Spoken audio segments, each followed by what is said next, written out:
For today's Lab Coat Legends, we are combining art with fossils. Meteorologist Adam Sherwinski is joining me. Welcome back. Yes, yes, yes. And I've got some friends with me too, as you can clearly see. I asked Jaclyn yesterday, I was at the store, I'm like, what do you want? Stegosaurus, Triceratops, T-Rex? They had a limited option. And she's like, I want the Triceratops. I'm like, perfect, I'll take the T-Rex. Yeah, I feel like Triceratops is one of my favorite. I like Brontosauruses and Triceratops and all the ones that we learned about in school. The ones that eat when it comes to land, when it comes to land dinosaurs. All of them? Right, exactly. The ones in the sky and the ones on land. Exactly. No, I'm not going to get too technical, but I did look for a Spinosaurus for you because that's the semi-aquatic one. They didn't have one. I didn't see any mosasaurs or anything like that, and I was like, oh, Jaclyn would have liked those. They had a limited supply of aquatic dinosaurs. Of just dinosaurs in general, of any prehistoric creatures in general, too. So we're going to make some fossils for today. Now, here's the thing with fossils. There's many different types. There's cast fossils. There's mold fossils. I've got one on me right now. This is a mold fossil. I don't know if you can zoom in or not. It's okay if you don't. But this is a mold fossil of a trilobite. Now, trilobites, exceedingly old. This is probably the oldest thing I have in my possession here. It is older than dinosaurs. Okay, and that trilobite fossil is ginormous because I remember when I was in kindergarten, we did a fossil dig. So they put a bunch of fossils in a sandbox, and my trilobite, I feel like, was about the size of a quarter. That one is so cool. Yes. What are trilobites? So trilobites are, they're arthropods that are from the ancient past. I mean, they're one of the first kind of big successful stories in paleontology. Of fossilization. In fossilization. They're in the water. You love the water. These are water critters that just got kind of molded over. And they're also used as index fossils. Now, index fossils are not the same kind of fossils we're going to be talking about today mostly.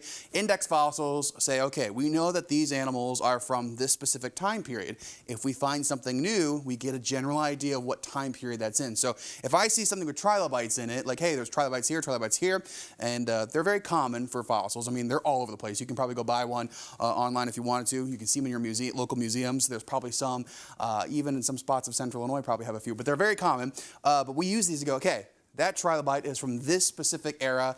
Okay, the new fossil that I found must be from this specific time period as well when you're looking through the rock layers as well. So very useful. This is what we call, though, this specific fossil that I have in my hand, a cast fossil. So the organism died and got cast over. The rock it was underneath would have been the mold. So cast mold, they're very similar. Little bits of it are chipping off a little bit, but that's okay.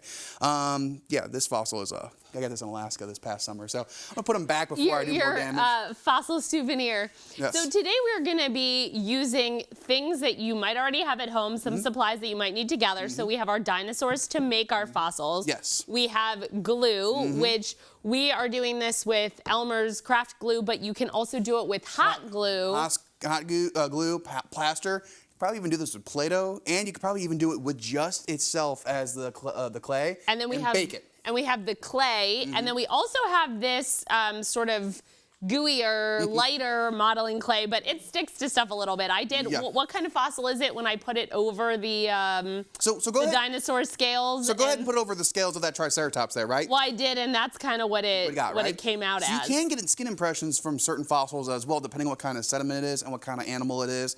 Not very often we get that for some of our animals, but that's how we kind of knew that dinosaurs were had scales because of the way that they had some skin impressions with some of the fossils there. We're going to talk about trace fossils real quick. Now, here's a little caveat. Here in central Illinois, and the whole state of Illinois, you're not going to go out into your backyard and find trace fossils of T-Rex or Allosaurus or any one of the cool dinosaurs you see in the museum. The only way you're going to see dinosaurs in central Illinois, aside from the birds that you see outside in your window, and the geese that are populating the park, you're going to have to go to the museums to see them. So places like the Field Museum, over there, all the way into Rockford, there's another one there as well. So again, you want to see those, go to the museum. But we have our dinosaurs here for today, and we're going to make some at home. What is a trace fossil? You're thinking, what is that, Adam? So of the different types of fossils, we talked about the cast, we talked about the mold fossils. There's also perfectly preserved specimens found in amber and ice. Mammoths are found in ice. And in amber, you find those mosquitoes. Remember Jurassic Park, the mosquito? In the amber, that's cool. In the amber, yeah, those are your perfectly preserved specimens here. Trace fossils tell us not so much what the animal looked like, but what the animal did. So, like, their feet, right? Their feet. So should I push them into our clay? Push them into clay. We'll push them into our clay, and so... Pull them out carefully. Maybe. And what you see is you've got footprints right here. So what does that tell you as a paleontologist? Or what does they say? That says, hey, that means that we have some kind of ornithopod walking through here. Maybe we have the bones nearby, maybe we don't. But years and millions of years ago, that means that ornithopod was walking through a muddy field, and it became sediment over time here. Now, we also try to make a cast of those, because you'll see where they have footprints, they make a cast, a mold out of it. We try to make that as well, not drying as well with the glue right now. It takes a while. So give yourself about 24 hours to do it, and that way you can have it starting to dry up. It's starting to dry up a little bit here, but you can see that we have a theropod foot right there from our buddy T-Rex. We have a foot, and then this was a tail. Yes. And so what we did was we made that imprint kind of like a stamp, and then we took the glue and we poured it in.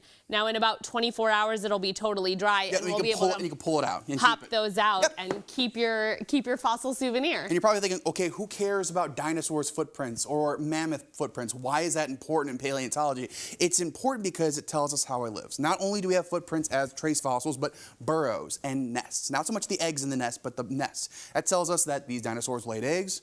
These tells us where they lived, other critters lived, and this tells us what kind of dinosaurs were walking around. In Morrison, Colorado, Dinosaur Ridge, really cool spot if you're ever big into dinosaurs and you happen to be in Denver, want to get out of town, go to Red Rocks first and foremost. I love going to Red Rocks. But go to Red Rocks, go to the Morrison Natural History Museum, and they will tell you that down the road at Dinosaur Ridge, they actually found evidence of a bunch of dinosaur trace fossils, footprints from Stegosaurus and Brachiosaurus, or I might be wrong, Apatosaurus, excuse me. Either way you slice it, some sauropods. And what they found is that they might have found some evidence of mating dances, which we didn't know about before from certain species. Also, that maybe the baby sauropods were so used to them being on all four legs, might have been up on their legs a little bit as they were young and then were more on the ground. So there's a lot you can tell from trace fossils as well. Next time we talk about fossils, we're going to talk about the actual process and how hard it is for fossils to actually exist. They're extremely rare. I mean, I know I have that trilobite, and this is considered common. Yeah, getting these in general is hard. So if you imagine, if you have a bunch of these already, that means that there were probably even more that actually existed. Awesome. Well, Adam, thank you so much for showing us how to do that. I hope that you are able to try this at home. And if you have questions for Adam, you can email him at Sherwinski@WCIA.com, or you can find us both on social media.